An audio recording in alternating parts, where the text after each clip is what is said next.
జాతీయ బాలికల దినోత్సవాన్ని ప్రతి ఏటా ఏ తేదీన నిర్వహిస్తారు? జాతీయ బాలికల దినోత్సవాన్ని ప్రతి ఏటా జనవరి 24వ తారీఖున నిర్వహిస్తారు. National girls day. ఓకేనా. 2008లో ఆనాటి కాంగ్రెస్ గవర్నమెంటు బాలికల సంక్షేమాన్ని దృష్టిలో పెట్టుకొని ప్రతి ఏటా జాతీయ బాలికల దినోత్సవాన్ని చేయాలని నిర్ణయించడం జరిగిందనమాట. అలా క్రమం తప్పకుండా ప్రతి ఏటా జనవరి 24ను జాతీయ బాలికల దినోత్సవాన్ని చేయడం జరుగుతుందన్నమాట. నేషనల్ గర్ల్స్ డే గుర్తుపెట్టుకోవాలి. మనందరికీ తెలుసు, కేంద్ర ప్రభుత్వం చాలా గొప్పగా ఒక స్కీమ్ను కూడా స్టార్ట్ చేసిందనమాట. ఇప్పుడున్నటువంటి బీజేపీ గవర్నమెంట్ స్టార్ట్ చేసిన స్కీమ్ అనమాట అది. 2015 జనవరి 22న 2015 జనవరి 22వ తారీఖున గొప్పగా ఒక స్కీమ్ స్టార్ట్ చేయబడిందనమాట. వీరి కోసం బేటీ బచావో బేటీ పడావో.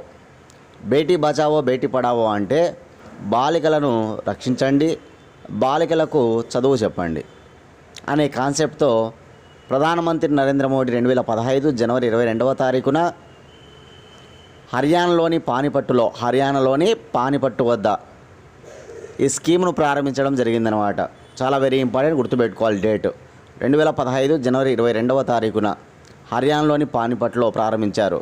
100 కోట్ల మూలధనంతో ఈ స్కీమ్కు శ్రీకారం చుట్టడం జరిగిందనమాట. ఆ రోజు 100 కోట్ల మూలధనంతో హర్యానాలోని పానిపట్లోనే. ఎందుకంటే హర్యానా రాష్ట్రం స్త్రీ పురుష నిష్పత్తిలో అతి తక్కువగా ఉన్న రాష్ట్రం అనమాట మన దేశంలో.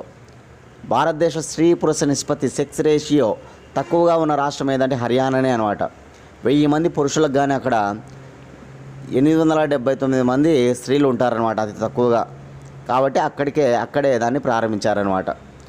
కాబట్టి బాలికల సంక్షేమానికి సంబంధించి వారి యొక్క రక్షణ కావచ్చు, వారి యొక్క విద్య కావచ్చు, ఇలా అన్ని రకాల అవసరాలను తీర్చే విధంగా ఈ రోజును ఆ రోజు గొప్పగా అవేర్నెస్ తీసుకురావడం కోసం ఈ డేని నిర్వహిస్తూ ఉన్నారనమాట. కాబట్టి గుర్తుపెట్టుకోవాలి వెరీ ఇంపార్టెంట్గా.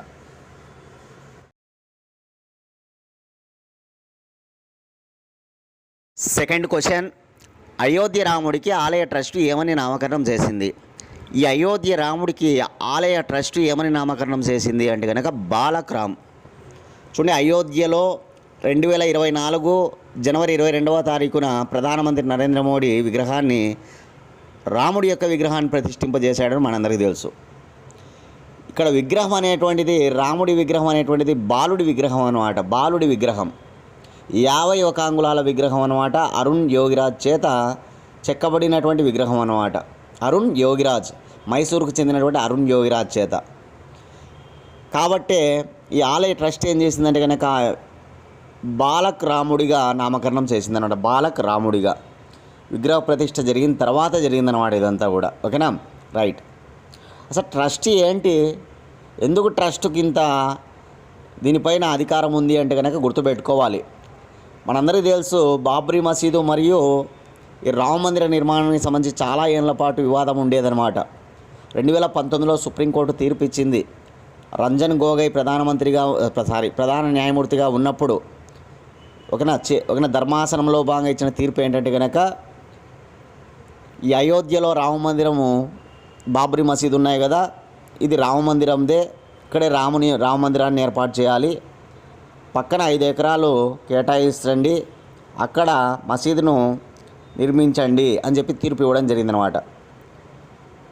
మసీదు నిర్మాణానికి 5 ఎకరాలు కేటాయించండి, అక్కడే మసీదును ఏర్పాటు చేయండి అని చెప్పి తీర్పు ఇచ్చింది.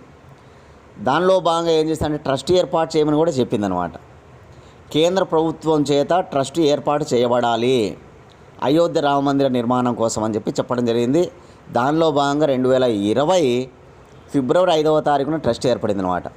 ట్రస్ట్ పేరు ఏంటంటే కనుక రామ జన్మభూమి తీర్థక్షేత్ర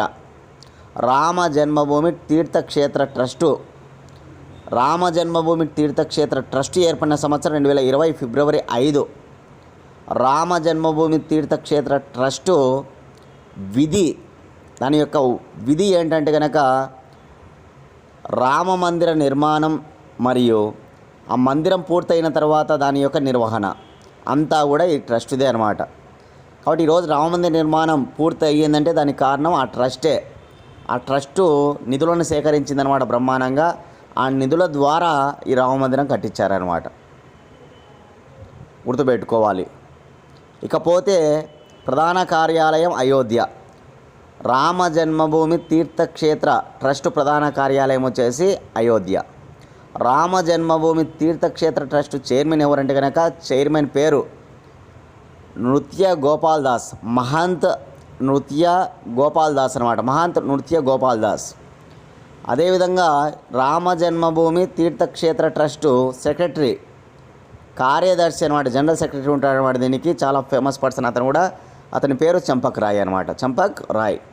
ఇది గుర్తుపెట్టుకోవాలి. రామ జన్మభూమి తీర్థక్షేత్ర ట్రస్ట్ ఎందుకు ఏర్పడింది, ఎప్పుడు ఏర్పడింది, దాని చైర్మన్ ఎవరు, దాని సెక్రటరీ జనరల్ ఎవరు. ఓకేనా.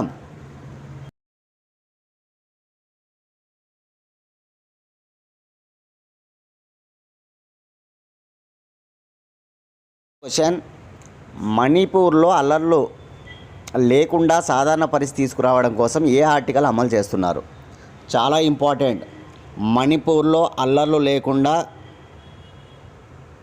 సాధారణ పరిస్థితి తీసుకురావడం కోసం అమలు చేస్తున్న ఆర్టికల్ ఏదంటే ఆర్టికల్ 355. చూడండి, ఆర్టికల్ 355 ఇప్పుడు తెరపైకి వచ్చింది. ఏ రాష్ట్రంలో అంటే కనుక అది మణిపూర్ రాష్ట్రం అనే విషయాన్ని మైండ్లో పెట్టుకోవాలి. మనందరికీ తెలుసు 356 అంటే రాష్ట్రపతి పాలన. రాష్ట్రంలో పరిపాలనకు సంబంధించి అనుకూలంగా లేని పరిస్థితులు ఉన్నప్పుడు అక్కడ ఆ రాష్ట్రాలలో రాష్ట్రపతి పాలన విధిస్తారన్నమాట. ఆ రాష్ట్రపతి పాలన విధించేదానికంటే ముందు ఆ రాష్ట్రాన్ని కేంద్ర ప్రభుత్వం తమ చేతుల్లోకి తీసుకుంటుందన్నమాట. ఆ రాష్ట్రంలో అల్లర్లు తగ్గించడం కోసం కేంద్ర ప్రభుత్వం తమ ఆధీనంలోకి తీసుకుంటుందన్నమాట. ఈ ఆర్టికల్ 355 అనమాట. అందుకే ఇప్పుడు రాష్ట్రపతి పాలన విధించేదానికంటే ముందు కేంద్ర ప్రభుత్వం 355 ప్రకారం ఓకేనా ఆ రాష్ట్రాన్ని తమ చేతుల్లోకి తీసుకుంటుందన్నమాట. కాబట్టి ఏ రాష్ట్రంలో ఇప్పుడు 355 అనేటువంటి తెరపైకి వచ్చింది అంటే కనుక మణిపూర్ అనే విషయాన్ని గుర్తుపెట్టుకోవాలి. ఎందుకు మణిపూర్ రాష్ట్రం అంటే పోయిన సంవత్సరం అంతా మణిపూర్ రాష్ట్రం అల్లర్ల గురించి మనం చెప్పుకున్నాం. అల్లర్లు ఎందుకు జరిగాయి, దానికి కేంద్ర ప్రభుత్వం ఏ కమిటీని వేసింది, అదేవిధంగా సుప్రీంకోర్టు ఏ కమిటీని వేసింది, అదేవిధంగా ఆ రాష్ట్రం ఏ కమిటీని వేసింది, ఇట్లా కమిటీలు కూడా చెప్పుకున్నాం అన్నమాట మణిపూర్ రాష్ట్రంలో ఉన్నటువంటి విషయాలపైన. అసలు మణిపూర్లో ఎందుకు అల్లర్లు అంటే కనుక కుకీ అనేటువంటి తెగలకి మోయితే అనేటువంటి తెగలకు మధ్య జరుగుతున్నటువంటి ఘర్షణ. ఎందుకు వాళ్ళిద్దరి మధ్య ఘర్షణ అంటే కనుక ఈ మణిపూర్ అసెంబ్లీ ఏం చేసిందంటే కనుక మోయితీలను ఎస్టీలలో చేరుస్తూ బిల్లు ప్రవేశపెట్టిందనమాట మణిపూర్ అసెంబ్లీ.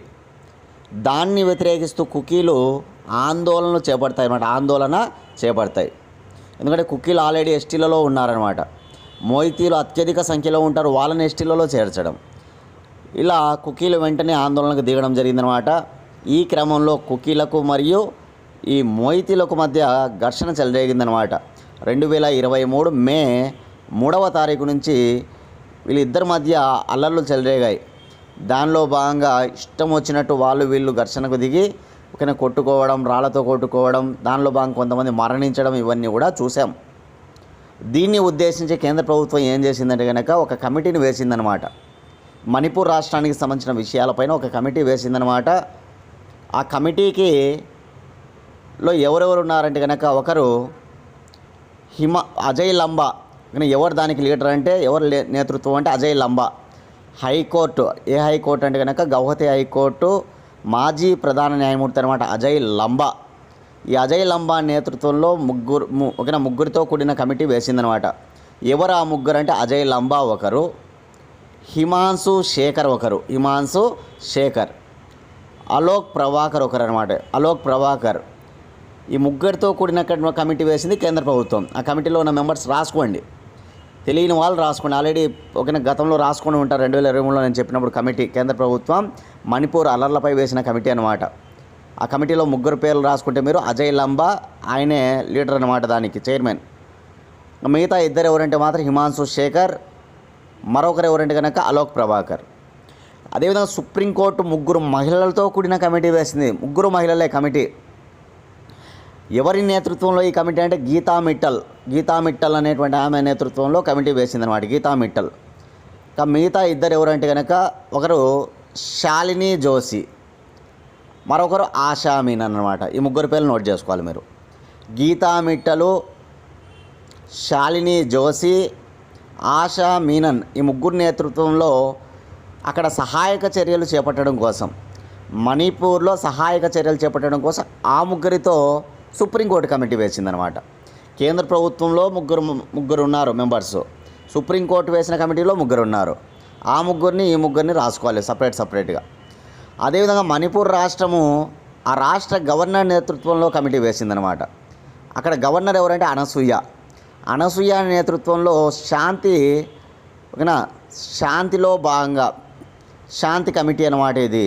అక్కడ అల్లలు చెలరేయకుండా శాంతిని ఏర్పాటు చేయాలనే ఉద్దేశంతో ఒక శాంతి కమిటీని వేసిందనమాట అనసూయ నేతృత్వంలో.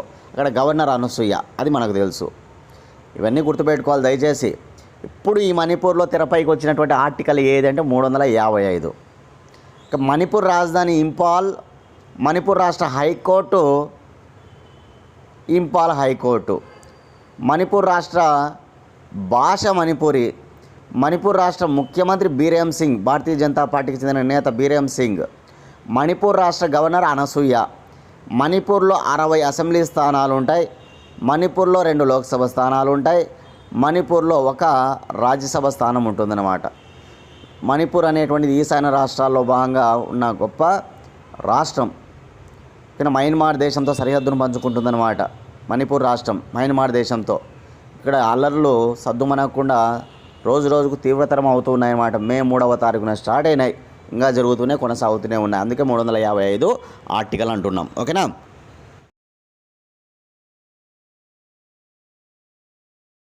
కాపాడే అడ్వాన్స్డ్ బాలిస్టర్ బుల్లెట్ ప్రూఫ్ జాకెట్ను ఏ శాస్త్రవేత్తలు ప్రారంభించారు? చాలా ఇంపార్టెంట్ అన్నమాట. ఓకేనా. ఏవైతే మన సెక్యూరిటీ ఫోర్సెస్ భద్రతా బలగాలు ఉంటాయో వారిని కాపాడడం కోసం అడ్వాన్స్డ్ బాలిస్టర్ బుల్లెట్ ప్రూఫ్ జాకెట్ను తయారు చేసినటువంటి వాళ్ళు ఎవరంటే కనుక ఐఐటి ఢిల్లీ శాస్త్రవేత్తలు, Indian institute of technology Delhi శాస్త్రవేత్తలు ఈ గొప్ప బుల్లెట్ ప్రూఫ్ను తయారు చేయడం జరిగిందనమాట. స్నైపర్లు అనేటువంటి వాళ్ళు ప్రత్యేక బలగాలు అనమాట. అత్యంత ఖచ్చితమైనటువంటి రైఫిల్స్ను కలిగి ఉంటారన్నమాట వీళ్ళు. కానీ అటువంటి వ్యక్తుల నుంచి ఆ భద్రతా బలగాల నుంచి ఈ మన భద్రతా బలగాలు కాపాడుకోవాలి కాబట్టి అడ్వాన్స్డ్ బాలిస్టర్ బుల్లెట్ ప్రూఫ్ జాకెట్ను తయారు చేయడం జరిగింది. ఎవరంటే IIT Delhi. Direct bits, IIT పైన డైరెక్ట్ బిట్లు ఉంటాయన్నమాట మనకి. ఓకేనా. ఇటీవల మనం చూసాం భారత్ జీపీటీ కోసం జియో రిలయన్స్ వాళ్ళు ఐఐటి బాంబేతో చేతులు కలిపారని చెప్పుకున్నాం. అదేవిధంగా మన భారతదేశ జ్ఞాన వ్యవస్థలను కాపాడడం కోసం ఐఐటి రూర్కీ మరియు ఐఐటి బిలాయ్ వాళ్ళు చేతులు కలపడం చూసాం. అదేవిధంగా శ్రీలంకలో ఐఐటి మద్రాసు 2వ క్యాంపస్ను, మొదటి క్యాంపస్ అంటే కనుక జాంజిబార్లో ఉంటుందన్నమాట విదేశాల్లో. ఇప్పుడు 2వ క్యాంపస్ను శ్రీలంకలోని కాంటిలో చేస్తూ ఉన్నారనేది మనకు తెలుసు ఐఐటి మద్రాసు వాళ్ళు. ఇదే ఐఐటి మద్రాసు ఆంధ్రప్రదేశ్, తెలంగాణ రాష్ట్రాల్లో ఉన్నటువంటి గ్రామీణ పాఠశాలల్లో పాఠాలు చెప్పడానికి సిద్ధమైనట్టుగా మనం చెప్పుకున్నాం. ఎవరు? ఐఐటి మద్రాసు వాళ్ళు. తెలంగాణ మరియు ఆంధ్రప్రదేశ్ గ్రామీణ పాఠశాలల్లో పాఠాలు చెప్పడానికి సిద్ధమైనటువంటి ఐఐటి ఏదంటే కనుక ఐఐటి మద్రాస్ అని మనం చెప్పుకున్నాం. ఇట్లా ఐఐటీల పైన బిట్లు అడుగుతూ ఉంటారన్నమాట. ఇప్పుడు ఐఐటి ఢిల్లీని మీరు నోట్ చేసుకోవాలి. ఐఐటి ఢిల్లీ అంటే కనుక స్నైపర్ నుంచి భద్రతా బలగాలను కాపాడే అడ్వాన్స్డ్ బాలిస్టర్ బుల్లెట్ ప్రూఫ్ జాకెట్ను తయారు చేయడం జరిగిందనమాట. ఓకేనా. ఇప్పుడు ఐఐటీలు అంటే 23 ఉన్నాయన్నమాట మన దేశంలో. మొట్టమొదటి ఐఐటి ఏంటంటే ఐఐటి ఖరగ్పూర్ 1951లో ఏర్పడింది ఐఐటి ఖరగ్పూర్. అదే హైదరాబాద్లో ఒక ఐఐటి ఉంటుంది తెలుగు రాష్ట్రాల్లో, తిరుపతిలో ఒక ఐఐటి ఉంటుంది తెలుగు రాష్ట్రాల్లో. 2 ఐఐటీలు ఉంటాయి తెలుగు రాష్ట్రాల పరంగా. తిరుపతి ఐఐటి అంటే ఆంధ్రప్రదేశ్, హైదరాబాద్ ఐఐటి అంటే కనుక మనకి ఓకేనా తెలంగాణ అనమాట. ఇట్లా ఐఐటీల పైన స్టాండర్డ్ బిట్స్ కూడా అడుగుతారు. ఓకేనా. ఎప్పుడు ఏర్పడ్డాయి ఐఐటీలు అంటే 1951లో ఏర్పడ్డాయి, 1951లో ఏర్పడ్డాయి అనమాట. ఓకేనా. ఆ విషయాలు మైండ్లో పెట్టుకోవాలి దయచేసి అన్నీ కూడా. ఇవి ఇవాల్టి చాలా ముఖ్యంగా చెప్పుకున్నటువంటి కరెంట్ అఫైర్స్. ఈరోజు కూడా చాలా ముఖ్యమైన కరెంట్ అఫైర్స్ ఉన్నాయన్నమాట. మీరందరూ కూడా ఎవరైతే క్లాస్ ఫాలో అవుతున్నారో మీరు ముందు లైక్ చేయండి దయచేసి.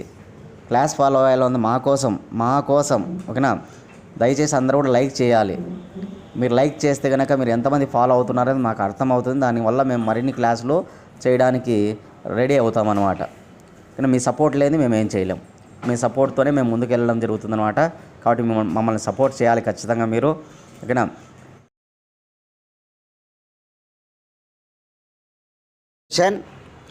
11వ ఎడిషన్ కంజర్ ఎక్సర్సైజ్ 2024 అనేది ఏ 2 దేశాల మధ్య నిర్వహించబడినది? చూడండి 11వ ఎడిషన్ అన్నమాట ఇది. దాని పేరు కంజర్. ఏ రెండు దేశాల మధ్య అంటే ఇండియా మరియు కిర్గిస్తాన్ అన్నమాట. జనవరి 22వ తారీఖున ప్రారంభించబడింది. జనవరి 22వ తారీఖున ఫిబ్రవరి 3వ తేదీ వరకు ఈ సంయుక్త సైనిక వ్యాయామం మిలిటరీ ఎక్సర్సైజ్ అన్నమాట, జాయింట్ మిలిటరీ ఎక్సర్సైజ్ అనేటువంటి జరుగుతుంది. ఏ రెండు దేశాల మధ్య అంటే ఇండియా మరియు కిర్గిస్తాన్. ఎక్కడ జరుగుతూ ఉందంటే కనుక హిమాచల్ ప్రదేశ్లో జరుగుతూ ఉన్నాయి,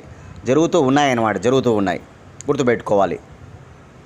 2011లో స్టార్ట్ అయినాయన్నమాట ఇండియా మరియు కిర్గిస్తాన్ మధ్య ఈ సంయుక్త సైనిక వ్యాయామాలు, కంజర్ వ్యాయామాలు.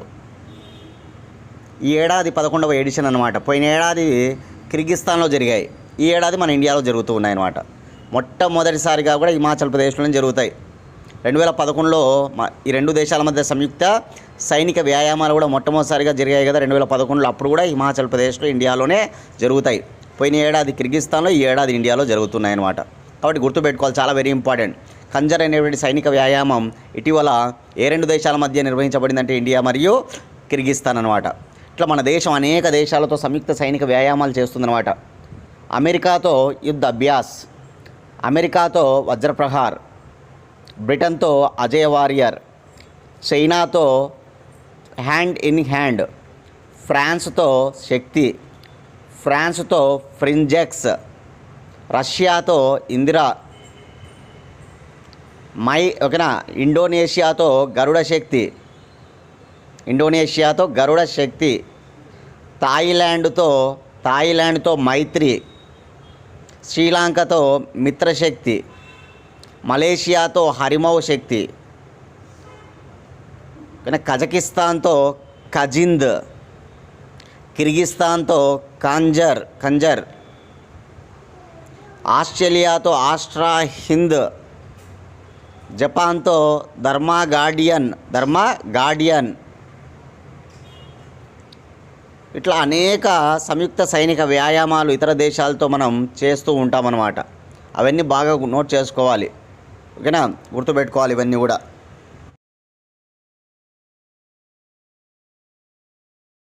సిక్స్త్ క్వశ్చన్, భద్రతా మండలిలో భారత్కు శాశ్వత సభ్యత్వం లేకపోవడం అర్ధరహితమని వ్యాఖ్యానించినది ఎవరు? చాలా ఇంపార్టెంట్ అనమాట. ఏ టీవీ ఛానల్లో అయినా ఈ విషయం మనకు కనిపించింది, ఏ న్యూస్ పేపర్లో అయినా ఈ విషయం మనకు కనిపించింది అనమాట. ఎందుకంటే మన భారతదేశం గురించి ప్రపంచంలోనే అత్యంత కుబేరుడైనటువంటి ఎలన్ మస్క్ చెప్పాడనమాట ఈ విషయాన్ని. ప్రపంచంలో అందరికంటే నెంబర్ 1 కుబేరుడు ఎవరంటే కనుక ఎలన్ మస్క్ అనమాట. టెస్లా మరియు స్పేస్ ఎక్స్ నడుపుతున్నటువంటి వ్యక్తి అనమాట ఎలన్ మస్క్. మనకి ఎవరు నివేదికలు ఇచ్చినా కూడా మనకు టాప్ 1లో ప్రపంచంలో అత్యంత ధనవంతుడిగా ఎవరు నిలుస్తూ ఉన్నారంటే కనుక ఎలన్ మస్కే. అటువంటి ఎలన్ మస్క్ మన భారతదేశం గురించి ఈరోజు భద్రతా మండలిలో భారతదేశానికి ఒక శాశ్వత సభ్యత్వం, పర్మనెంట్ అనమాట, శాశ్వత సభ్యత్వం లేకపోవడం అనేటువంటిది అర్ధరహితం. భారతదేశంలో అంత గొప్ప జనాభా ఉంది, అంత గొప్ప విస్తీర్ణం ఉంది, బాగా అభివృద్ధి చెందుతూ ఉంది. అటువంటి భారతదేశానికి శాశ్వత సభ్యత్వం లేకపోవడం అనేటువంటిది అర్ధరహితం అనేటువంటిది విషయాన్ని తెలిపింది ఎవరంటే ఎలన్ మస్క్ అనమాట. మనకు యుఎన్ఓలో 6 అంగాలు ఉంటాయన్నమాట, 6 ఆర్గాన్స్ ఉంటాయన్నమాట. అందులో ఒకటి సెక్యూరిటీ కౌన్సిల్, భద్రతా మండలి. ఈ భద్రతా మండలిలో 5 దేశాలకు శాశ్వత సభ్యత్వం అనేటువంటిది ఉందన్నమాట. అందుకే వాటిని P5 అంటారు, పర్మనెంట్ 5 కంట్రీస్ అనమాట. P5 కంట్రీస్ అంటే కనుక 5 దేశాలు భద్రతా మండలిలో. 5 దేశాలు ఏంటి అంటే America, Britain, China, France, Russia. ABCFR, America, Britain, China, France, Russia. ఈ 5 దేశాలకే శాశ్వత సభ్యత్వం ఉంటుందన్నమాట. వాటికే వీటో పవర్ ఉంటుందన్నమాట. వీటో పవర్ గల దేశాలన్నమాట 5 కూడా. అటువంటి ఓకేనా, ఈ భద్రతా మండలిలో శాశ్వత సభ్యత్వం కోసం ఏకంగా ఒక కూటమి ఏర్పడిందనమాట. అదే G4 కూటమి. G4లో 4 దేశాలు ఉంటాయన్నమాట. ఆ 4 దేశాలు కూడా శాశ్వత సభ్యత్వం కోసం ఒక కూటమిగా ఏర్పాటు చేయబడ్డాయన్నమాట. G4 దేశాలు కూడా నోట్ చేసుకోవాలి మీరు. బ్రెజిల్, ఇండియా, జర్మనీ, జపాన్, ఈ 4 దేశాలు G4లో సభ్యత్వం ఉంటాయి. G4 ఏర్పాటు కావడానికి గల కారణం ఏదంటే కనుక భద్రతా మండలిలో శాశ్వత సభ్యత్వం కోసమే G4 కూటమి ఏర్పడింది అనమాట. Brazil, India, Germany, Japan. Big, Brazil, India, Germany. అదేవిధంగా బిగ్ జే కోడ్ కూడా నోట్ చేసుకోండి. G4 దేశాల యొక్క కోడ్ అనమాట. Big J, Brazil, India, Germany, Japan. అదేవిధంగా permanent countries ABCFR, America, Britain, China, France, Russia. Elon Musk ఖచ్చితంగా గుర్తుండాలి. ఇతను అత్యంత గొప్ప కుబేరుడు అనమాట. కుబేరుడు అంటే కనుక ధనవంతుడు అనమాట. ఆయన ఈరోజు మన దేశానికి గురించి గొప్పగా ఆయన భద్రతా మండలిలో చోటు ఇవ్వండి అని చెప్పి ఆయన అడగడం జరిగిందనమాట. ఓకేనా.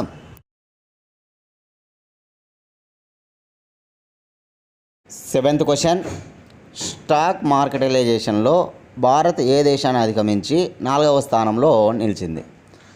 చాలా ఇంపార్టెంట్ అనమాట. మన భారతదేశ ర్యాంకులు రోజు కొన్నింటిలో మనకు ముందుకు పోతూ ఉన్నామని మనందరికీ తెలుసు. ప్రపంచంలో మన దేశం ఇప్పుడే ఆర్థికంగా తీసుకున్నప్పుడు 5వ స్థానంలో ఉన్నామన్నమాట. ఓకేనా, మనందరికీ తెలుసు ఆ విషయం. ఇప్పుడు మనకి స్టాక్ మార్కెట్ పరంగా తీసుకున్నప్పుడు మనం ఏ స్థానంలో నిలవడం జరిగింది, ఏ స్థానాన్ని అధిగమించాము అంటే కనుక హాంకాంగ్ దేశ స్థానాన్ని అధిగమించి. ఇదివరకు హాంకాంగ్ 4వ స్థానంలో ఉండేదన్నమాట. ఇప్పుడు ఆ హాంకాంగ్ అనేటువంటిది 5వ స్థానంలోకి వెళ్ళిపోయి 4వ స్థానంలోకి ఇండియా వచ్చి చేరిందనమాట. కాబట్టి ఇంపార్టెంట్ గుర్తుపెట్టుకోవాలి. టాప్ 4లో ఏమున్నాయంటే ఫస్ట్ అమెరికా ఉంటుంది, సెకండ్ చైనా ఉంటుంది, థర్డ్ జపాన్ ఉంటుంది, ఇప్పుడు 4th ఇండియా ఉందన్నమాట. ఇది వరకు టాప్ 4లో హాంకాంగ్ ఉండేది. హాంకాంగ్ ప్లేస్ను మనం భర్తీ చేయడం జరిగిందనమాట. గుర్తుపెట్టుకోవాలి. అమెరికా, చైనా, జపాన్ తర్వాత స్టాక్ మార్కెట్లో ఇప్పుడు ప్రజెంట్ భారతదేశం ఉందన్నమాట. భారతదేశము $4.33 ట్రిలియన్. భారతదేశము $4.33 ట్రిలియన్ మనకి స్టాక్ మార్కెటైజేషన్లో ప్రపంచవ్యాప్తంగా టాప్ 4లో ఉందన్నమాట. అదే హాంకాంగ్ అయితే $4.29 ట్రిలియన్, $4.29 ట్రిలియన్ పడిపోయిందనమాట. ఈ విషయాన్ని గుర్తుపెట్టుకుంటే సరిపోతుంది. ఓకేనా. ఏ దేశాన్ని అధిగమించాం హాంకాంగ్ను అనేది గుర్తుపెట్టుకోవాలి.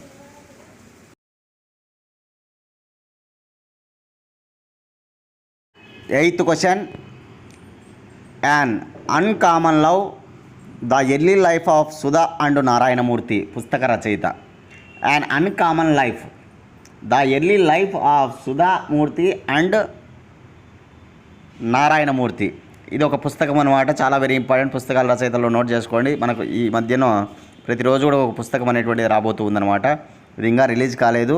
ఓకేనా, ఈ నెల ఎండింగ్లో రిలీజ్ కాబోతూ ఉందన్నమాట. మనందరికీ తెలుసు భారతదేశంలో తెలియని వాళ్ళు ఉండరనమాట. ఆర్ నారాయణమూర్తి కావచ్చు, మరియు సుధామూర్తి కావచ్చు. వీళ్ళిద్దరూ గొప్ప దంపతులు. ఇన్ఫోసిస్ 1981లో బెంగళూరులో ఇన్ఫోసిస్ను ప్రారంభించాడనమాట నారాయణమూర్తి. ఆయన భార్య సుధామూర్తి గొప్ప రచయిత మనందరికీ తెలుసు. వీళ్ళిద్దరి యొక్క అల్లుడు రిషి సునాక్ అని మనకు తెలుసు. బ్రిటన్ ప్రధానమంత్రి రిషి సునాక్ ఎవరి యొక్క అల్లుడు అంటే కనుక ఈ నారాయణమూర్తి సుధామూర్తి యొక్క అల్లుడు అనమాట. కాబట్టి గుర్తుపెట్టుకోవాలి. వీరిద్దరిపైన ఇప్పుడు చాలా గొప్పగా వీళ్ళ యొక్క ప్రేమ విషయాలపైన గొప్పగా ఒక పుస్తకం రాయడం జరిగిందనమాట. ఆ పుస్తక రచయిత ఎవరంటే కనుక చిత్రా బెనర్జీ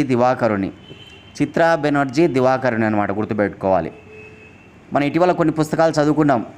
ఇటీవల చారు నివేదిత రచించినటువంటిది కన్జర్వేషన్ ఆఫ్ ఔరంగజేబ్ అనే పుస్తకం. చారు నివేదిత కన్జర్వేషన్ ఆఫ్ ఔరంగజేబ్. అదేవిధంగా ఇటీవల మనోజ్ ముకుంద్, ఆర్మీ మాజీ చీఫ్ మనోజ్ ముకుంద్ రచించిన పుస్తకం 4 స్టార్స్ ఆఫ్ డెస్టినీ మనం చూసాం. అదేవిధంగా ఇటీవల మనోరమా మిశ్రా రచించిన పుస్తకం సంస్కృతికే అయాం చూసాం. అదేవిధంగా ఇటీవల నరేంద్ర మోడీ రచించిన పుస్తకం నయా భారత్ కా సంవేద. నిన్నటి క్లాస్లో నేను మరొక పుస్తకాన్ని చెప్పా. ఓకేనా. బాబ్రీ మసీద్ రామ్ మందిర్ డైలమో అని ఒక పుస్తకం అనమాట. ఈ పుస్తక రచయిత ఎవరు? కామెంట్ బాక్స్లో మీ సమాధానాన్ని తెలియజేయాలి. బాబ్రీ మసీదు రామ్ మందిర్ డైలమో అనే పుస్తక రచయిత ఎవరు? నిన్నటి క్లాస్లో నేను చెప్పా. తెలియని వాళ్ళు నిన్నటి క్లాస్ వినండి. ఓకేనా. లేకుంటే సెర్చ్ చేయండి గూగుల్లో, మీకు తెలిసిపోతుంది పుస్తకం పేరు, రచయిత పేరు. ఓకేనా. రైట్.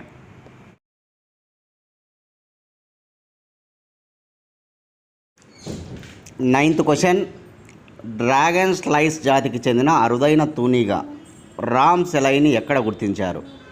చూడండి, ఏవైనా అరుదైనవి కనిపిస్తే మనకి ఎగ్జామ్ పాయింట్ ఆఫ్ వ్యూలో కొన్ని కరెంట్ అఫైర్స్లో భాగంగా లేటెస్ట్గా అడుగుతారనమాట.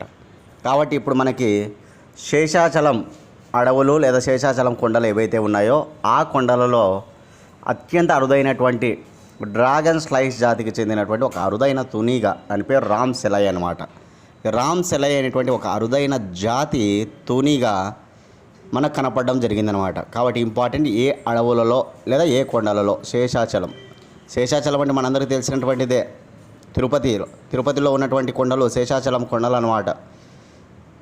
ఆంధ్రప్రదేశ్ రాష్ట్రానికి సంబంధించి అత్యంత ప్రాముఖ్యత కలిగినటువంటి కొండల్లో శేషాచలం అడవులు కొండలు ఉంటాయి. మనకు భారతదేశంలో 18 బయోస్పియర్స్ రిజర్వ్స్ ఉంటాయన్నమాట. అందులో ఒకటి శేషాచలం బయోస్పియర్ రిజర్వ్. ఆంధ్రప్రదేశ్లో ఉన్న ఒకే ఒక బయోస్పియర్ రిజర్వ్ ఏదంటే కనుక శేషాచలం బయోస్పియర్ రిజర్వే అనమాట. అట్లా మనకి గుర్తుపెట్టుకోవాలి.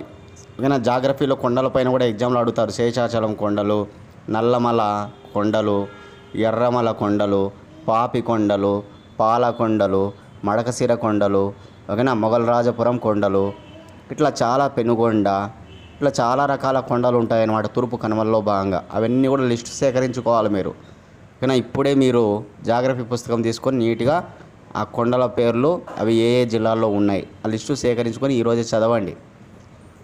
ఆంధ్రప్రదేశ్లో అన్నిటికంటే అత్యధికంగా ఉన్న అడవులు, విస్తీర్ణంలో అధిక అడవులు ఏవంటే కనుక నల్లమల్ల అడవే పెద్ద అడవి అనమాట. ఆంధ్రప్రదేశ్లో అతిపెద్ద అడవులు ఏవంటే కనుక నల్లమల్ల అడవులు అనమాట. నల్లమల్ల అడవులు అంటే నంద్యాల, గుంటూరు, ప్రకాశం, కడప ఈ జిల్లాల్లో విస్తరించి ఉంటుందన్నమాట. నంద్యాల, కడప, ప్రకాశం, అదేవిధంగా చాలా ఫేమస్గా తెలంగాణలో కూడా, తెలంగాణలో నాగర్ కర్నూల్, ఇట్లా తెలంగాణ, ఆంధ్రప్రదేశ్ 2 రాష్ట్రాల్లో కూడా మనకి నల్లమల్ల అడవులు కనిపిస్తాయి అన్నమాట సరిహద్దుగా. కాబట్టి గుర్తుపెట్టుకోవాలి, అతిపెద్ద అడవి అనమాట నల్లమల్ల అడవి ఆంధ్రప్రదేశ్లో. ఇట్లా శేషాచలం అడవులు కూడా మనకి చాలా ఫేమస్సే. కాబట్టి ఇవన్నీ కూడా నోట్ చేసుకొని బాగా చదువుకోవాలి మీరు. ఓకేనా.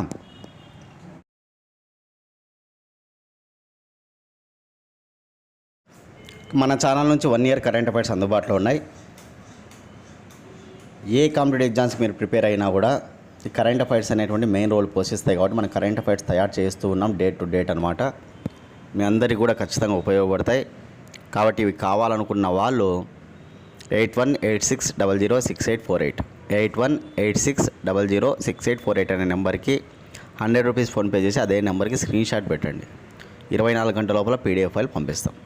ఇక్కడ 1 ఇయర్ కరెంట్ అఫైర్స్ కేవలం 100 రూపాయలకు అందిస్తూ ఉన్నాం అనమాట. అందరూ ఇట్లా చేసుకోండి. ఓకేనా. లాస్ట్ క్వశ్చన్ చూద్దాం ఈరోజు. పాలీ ఉమ్రిగర్ టెస్ట్ క్రికెటర్ అవార్డుకు సంబంధించి క్రింది వానిలో సరికానిది ఏది? చూడండి, పాలీ ఉమ్రిగర్ అవార్డు అనేటువంటిది ప్రతి ఏటా అందజేస్తారనమాట బీసీసీఐ.